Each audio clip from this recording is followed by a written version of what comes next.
আসসালামু আলাইকুম, সবাই কেমন আছো আপুরা? আলহামদুলিল্লাহ আমি ভালো আছি। আজকে তোমাদেরকে কলি সালোয়ারের মেজারমেন্ট দিব।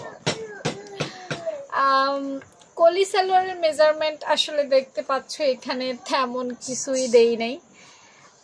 এটা আমি 34 সাইজের জন্য কলি দিছি।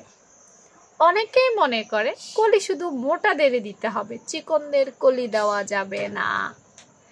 আমি বলবো এই কথাটা সম্পূর্ণ ভুল। কলি হচ্ছে মানুষের ব্যক্তিগত পছন্দ। হ্যাঁ, অনেকেই এমন আছে চিকন মানুষ কিন্তু সে কলি দিতে পছন্দ করে।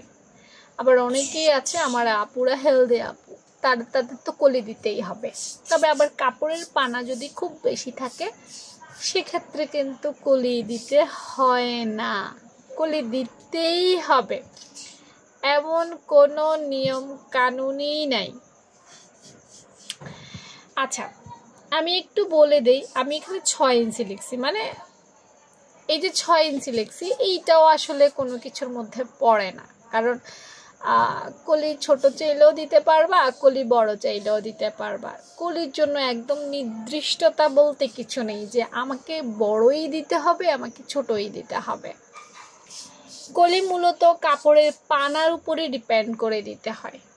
যেমন তুমি কোমরের মেজারমেন্ট যদি খুব বেশি নাও, মানে কোমরের কাপড় বেশি থাকে, কোমরের কাপড় কমিয়ে নিবা। হ্যাঁ, এতটুকুই পার্থক্য।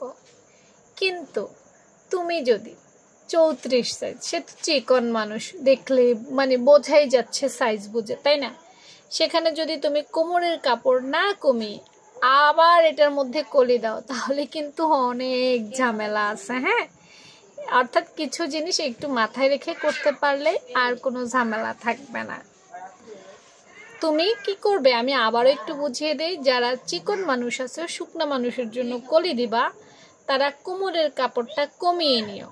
কোমরের কাপড়টা কমিয়ে নিয়ে তারপর কলি দিও, তাহলে আর ঝামেলা হবে না। না হলে কিন্তু এটা বড় ধরনের ঝামেলা করবে। আর আমি 6 ইঞ্চি নিচ্ছি, 6 ইঞ্চি থেকে বেশিও দিতে পারবা, 6 ইঞ্চি থেকে কমও দিতে পারবা। হ্যাঁ, এটা তেমন কোনো ঝামেলাই না। আর কলিতে তেমন একটা রুলসও আসলে থাকে না, যদিও আমার আপুদের কেন এত প্রবলেম আমি বুঝি না। আচ্ছা, এই কলি নিয়ে, কলি সালোয়ার নিয়ে আমি একটা বেসিক ক্লাস করব। তোমরা সেটা চাও কি না আমাকে কমেন্ট সেকশনে জানাতে হবে। তাহলে হয়তো আমি নেক্সট তোমাদের জন্য কলির ক্লাস নিয়ে আসবো, যেহেতু কলির এখনও বেসিক নিয়ে আপু কোনো ধরনের আলোচনা করি নাই। তোমাদের সম্মতি জানলে বা সম্মতি পেলে আপু দিব। হ্যাঁ।